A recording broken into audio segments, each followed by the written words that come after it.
하나님이요 천지를 창조하셨습니다. 그리고 남자와 여자도 창조하셨습니다.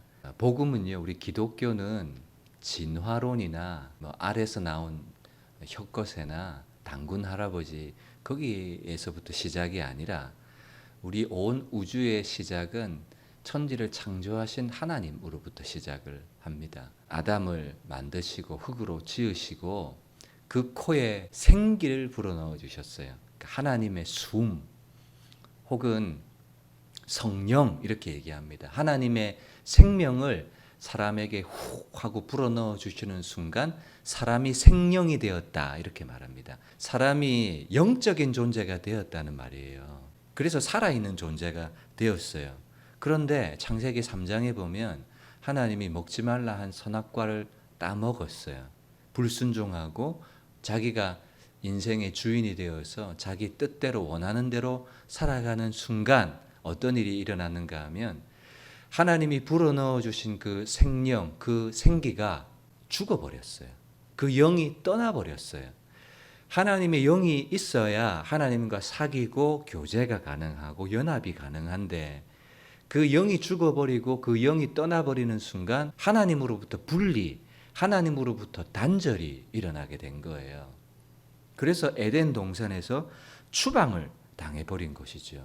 그 이후로부터 가인의 후손과 셋의 후손을 통해서 이 인류의 역사를 가인의 후손은 하나님의 이름을 부르지 않았어요.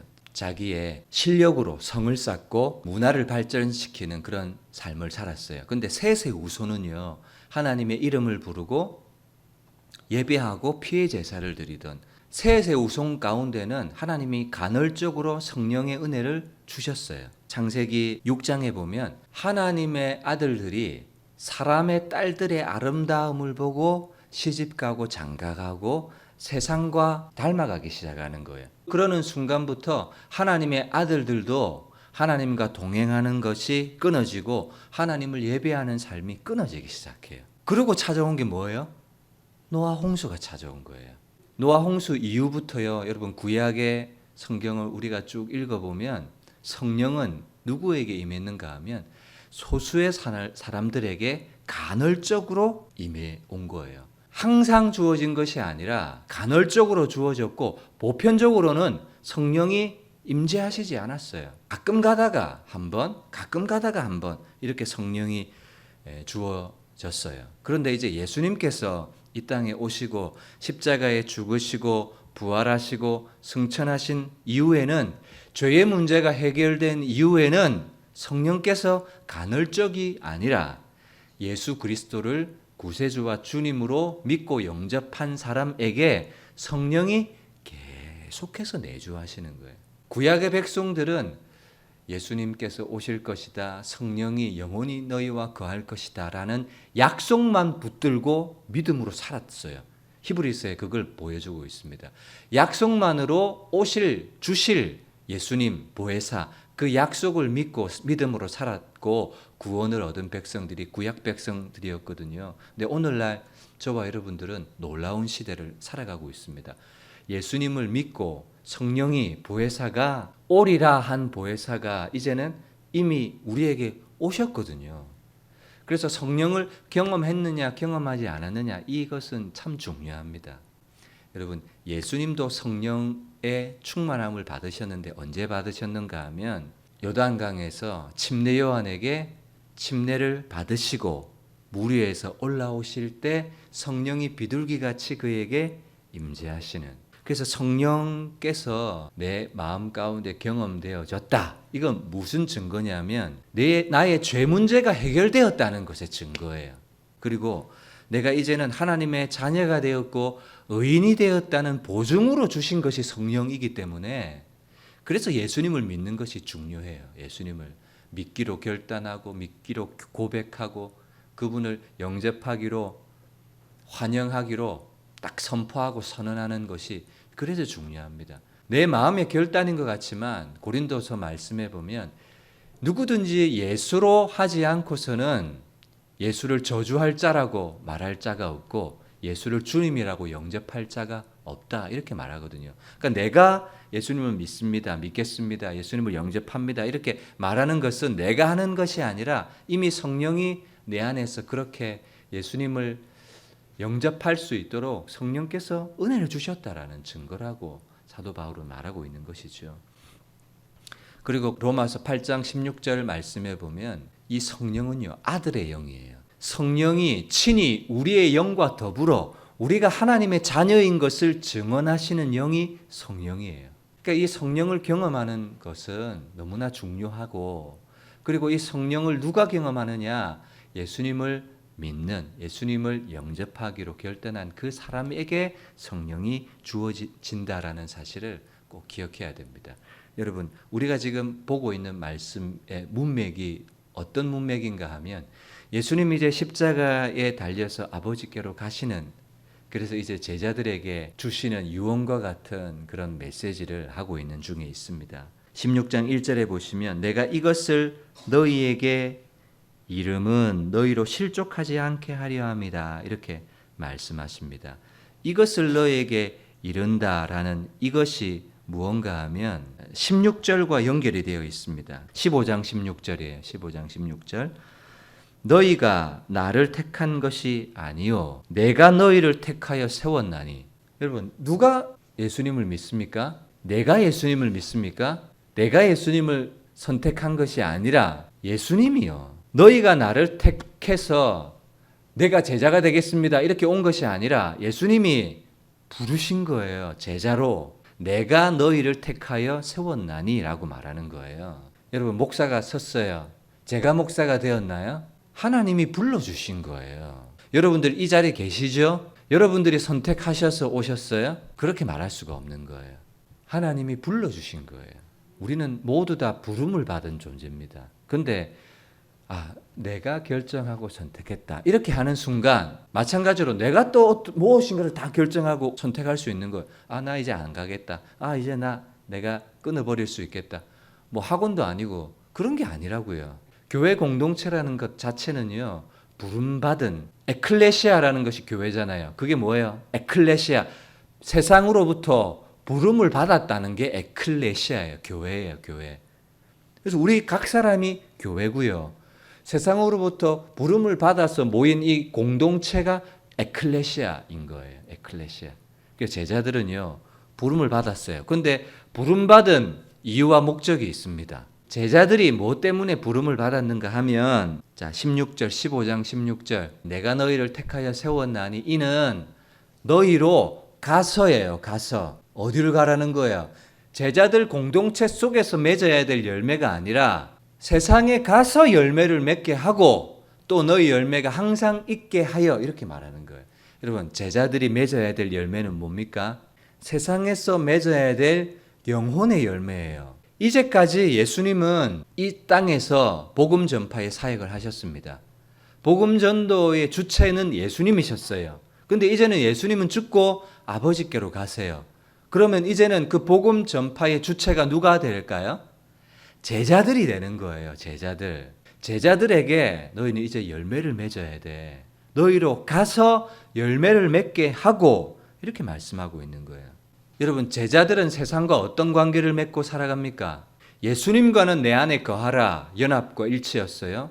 제자들과는 서로 사랑하라 라는 것이었고, 그리고 세상과는 뭐였어요? 사랑이나 연합이 아니라 분리라고 제가 말했잖아요. 분리. 제자들을 미워하고 핍박하고 제자들을 거스르는 그런 세상 속에서 이제는 열매를 맺어야 되는 삶을 살아가야 된다고요. 그게 예수님께서 제자들을 부르신 이유입니다. 그래서 교회 밖에 있는 영혼의 천하 만민이 예수 그리스도를 믿고 복을 얻고 구원을 얻는 일에 복음의 통로가 되도록 쓰임을 받도록 예수님이 제자들을 택해서 불렀다 그 말이에요. 저희 교회는 개척교회인데 개척교회니까 전도한다? 그건 잘못된 거예요. 개척교회니까 전도한다 그것이 아니라 교회의 본질과 사명이 전도예요. 제자들을 예수님이 택해서 세워서 불렀어요. 그 이유가 뭐예요? 가서 열매를 맺게 하고 이제 예수님은 아버지께로 가시고 제자들은 거스르는 세상, 미워하는 세상, 핍박하고, 그리고 오늘 말씀해 보면 2절에 보세요. 너희를, 우리 앞에 보면 미워한다는 말씀 15장에 이미 나누었고요. 미워하고 핍박한다는 것 이미 나누었습니다. 그런데 오늘 말씀해 보면 그것이 더 진전합니다. 어떻게? 출교할 뿐 아니라 때가 이르면 무릇 너희를 죽이는 자가 생기기까지 한다고요. 그러니까 단계를 보세요. 예수님 믿으면 싫어하고 미워하고 핍박하고 출교하고 죽이고, 점진적으로 제자들에게 다가올 핍박을 미리 말씀해 주세요. 자, 제가 여러분에게 질문할게요. 왜 예수님께서 아직 제자들에게 다가오지도 않을 일을 미리 이렇게 말씀해 주시는 이유가 뭘까요? 제자들은 이런 일을 언제 당하는가, 언제 살아가야 됩니까? 예수님이 이제 십자가 죽으시고 육체로 계시는 예수님이 없고 나서 이제 제자들이 살아가야 될, 받아야 될 사명이거든요. 근데 예수님은 지금 미리 말씀해 주세요. 왜 미리 말씀해 주실까요? 오늘 살아가기도 힘든데 왜 이 골치 아픈 일을. 그리고 제자들 역시도요, 미리 말씀해 주시는 이 이야기를 듣고 뭐 하느냐 하면 6절 보세요. 도리어 내가 이 말을 함으로 너희 마음에 근심이 가득하여도다. 제자들은 근심을 하기 시작합니다. 예수님은 미리 말하는데 제자들은 근심해요. 왜 미리 말하는가 하면 예수님을 믿고 따르기로 했는데 따르다 보니까 좋은 일이 오는 것이 아니라 뭐가 와요? 미움이 오고 핍박이 오고 박해가 오고 출교를 당하고 죽이까지 하니까 고객님 다 당황하셨어요? 이거 하지 말라고. 내가 종교를 잘못 택했나? 이러지 말라고. 알고 가라 그 말이에요. 예수님을 믿는 길, 복음을 받아들인 사람이 살아가야 될 길이 어떤 길인지를 뭐 하고 가라고요? 알고 가라고요. 알고 가야지 너희가 뭐 하느냐 하면, 자 16장 설교 제가 몇 번 할 건데 마지막 절 한번 보세요. 33절. 이것을 너희에게 이르는 것은 너희로 내 안에서 평안을 누리게 하려 함이라. 세상에서는 너희가 환난을 당하나 담대하라. 내가 세상을 이겼다.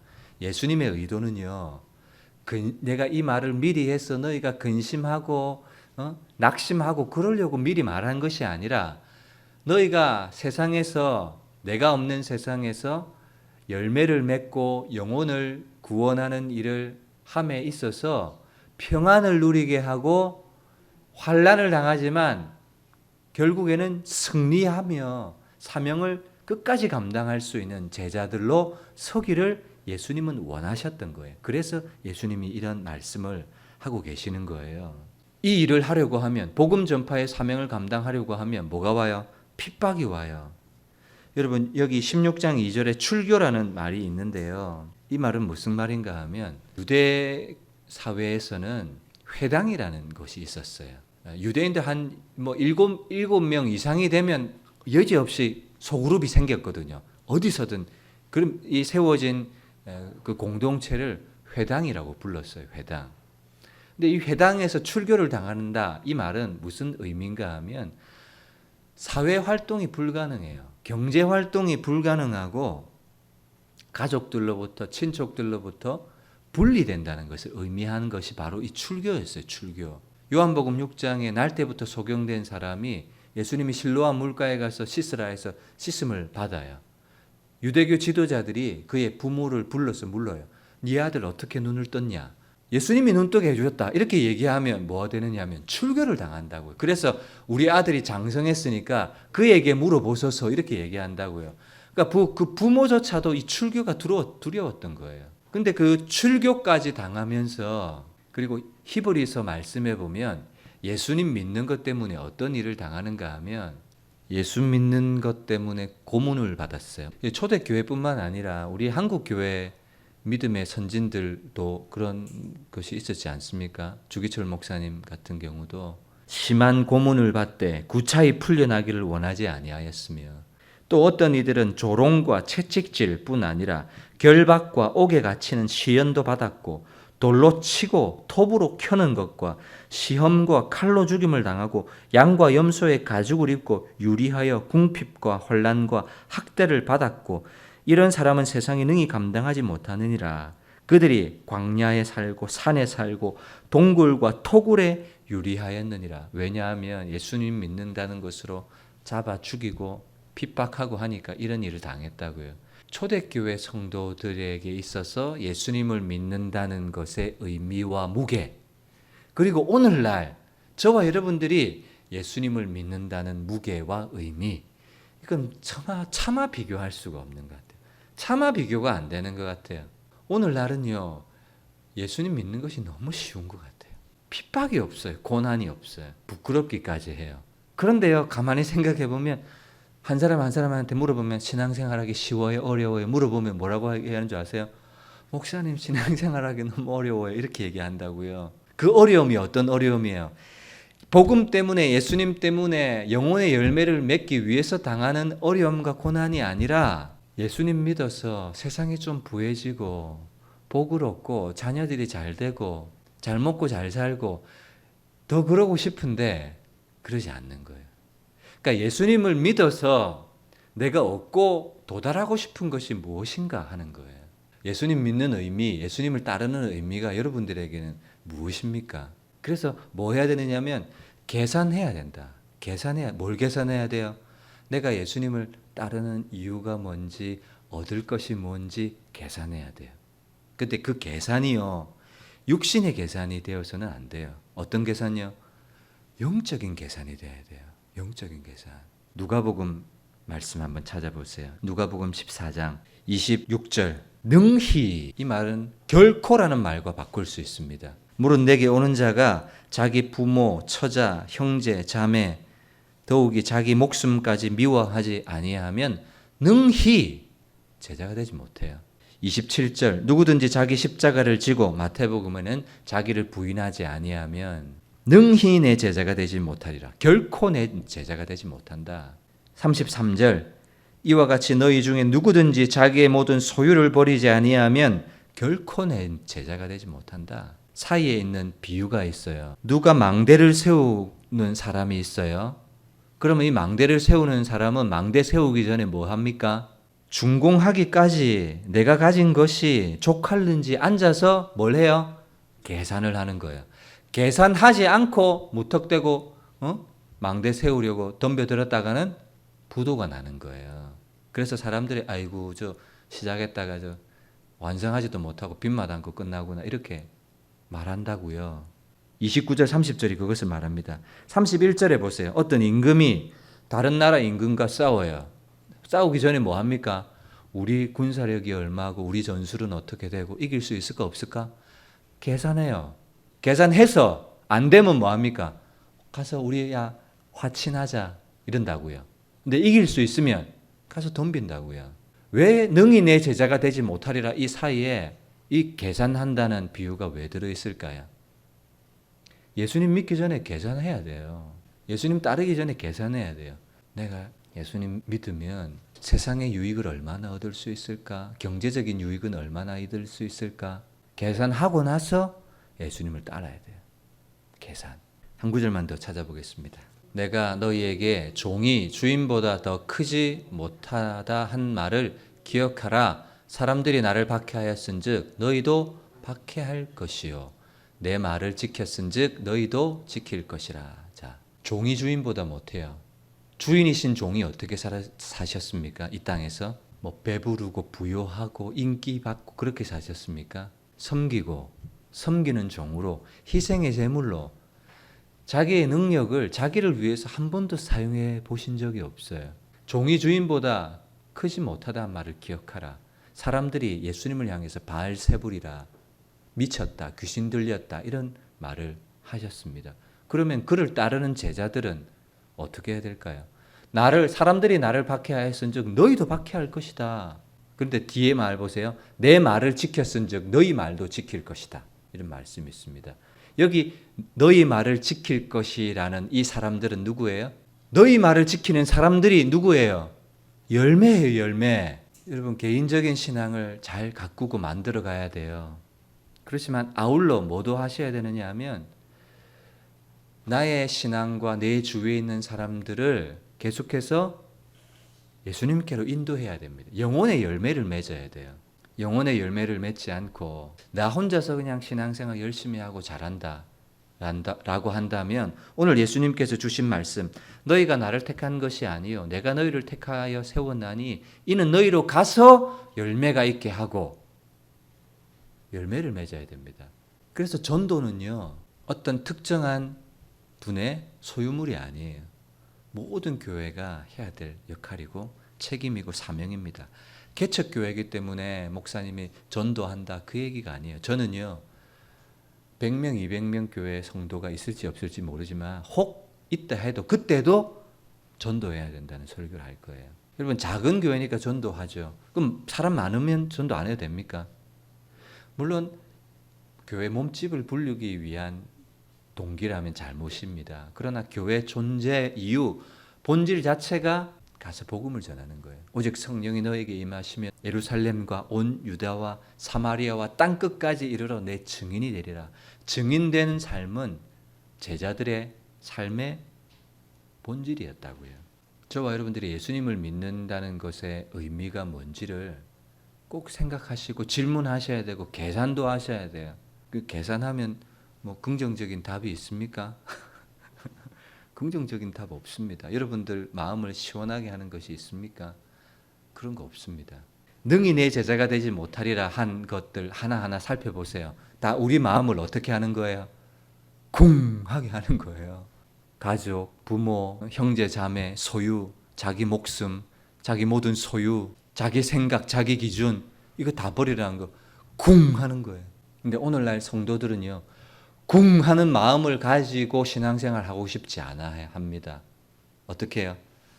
편안하게, 나이스하게. 사실은 오늘 제 설교가 이게 아니었는데요. 우리는 질문해야 됩니다. 나는 제자인가? 무리인가? 그냥 성도인가? 구두자인가? 무리로 족한가? 아니면 제자까지 나가야 되는가? 제자로 변화되어야 되는가? 우리는 질문하고 물어야 됩니다. 오늘 본문 7절만 보고 마무리하겠습니다. 6절 7절 같이 볼게요. 6절 7절 도리어 내가 이 말을 함으로 너희 마음에 근심이 가득하였도다. 제자들의 마음속에는 뭐가 있어요? 세상 근심이 가득해요.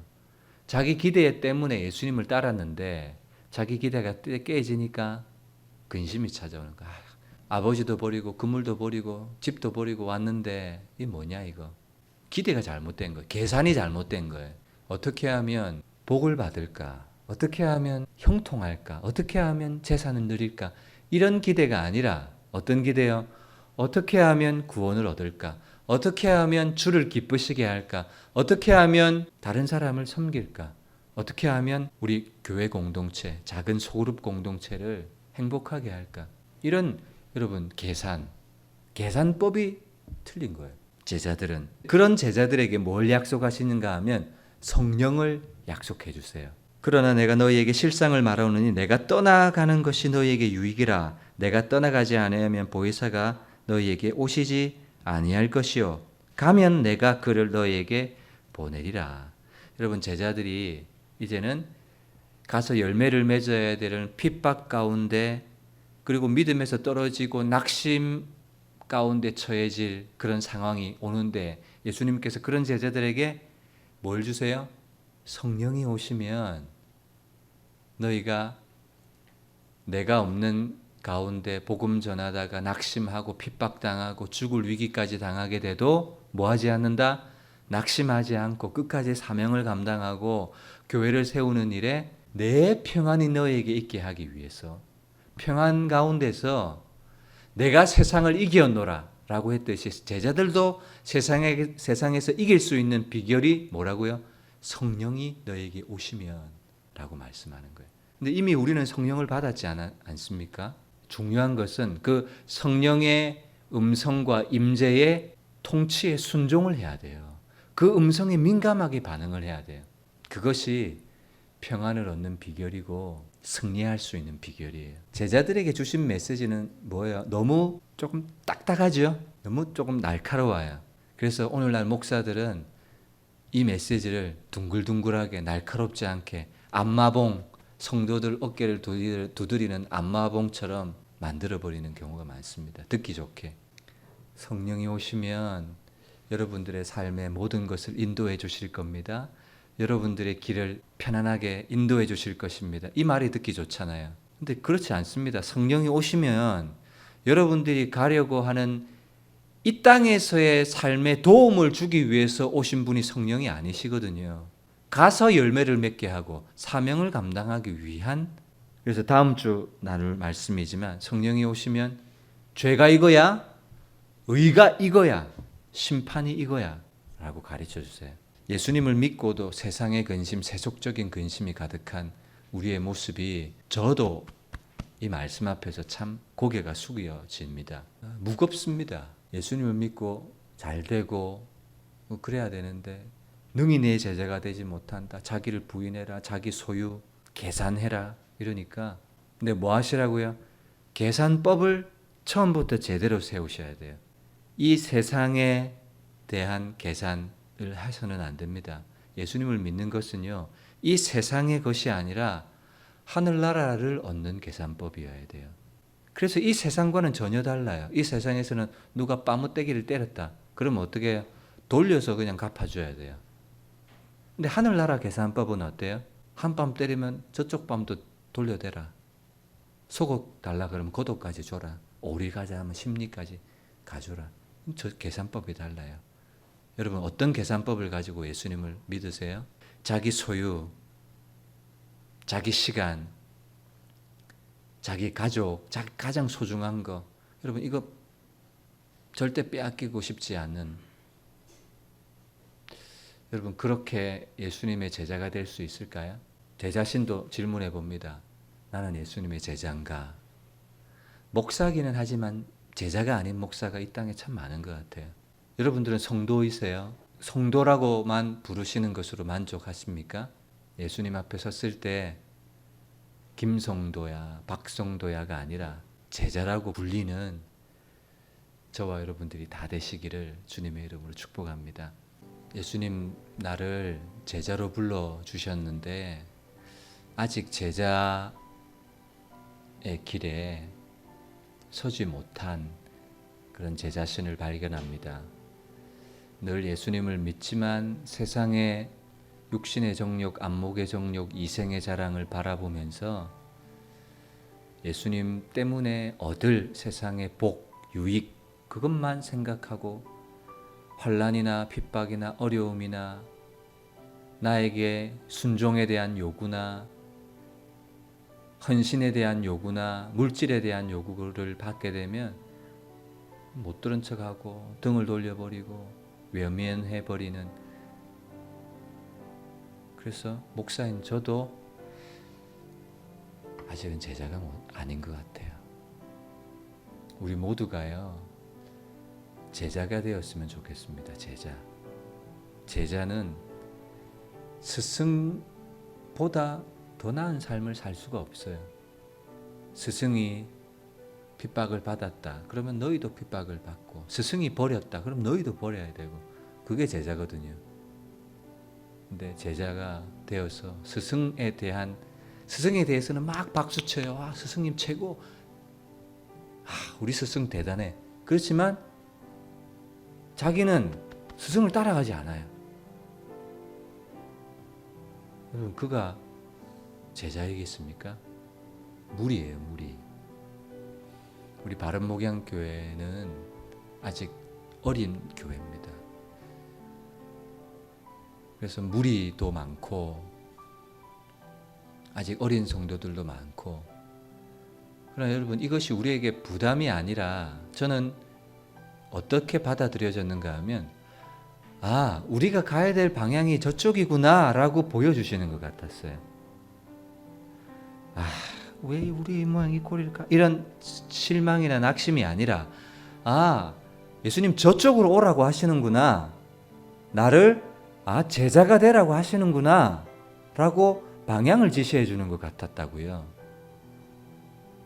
여러분 아직 구도자이고 무리여도 괜찮습니다. 그렇지만 우리가 가야 될 방향만큼은 똑바로 바라보았으면 좋겠습니다. 우리가 가야 될 길은 예수님이 가셨던 그런 제자의 길 갈 수 있도록 하나님 은혜를 주옵소서. 다 같이 마음으로 조용히 하나님 앞에 한번 기도하겠습니다.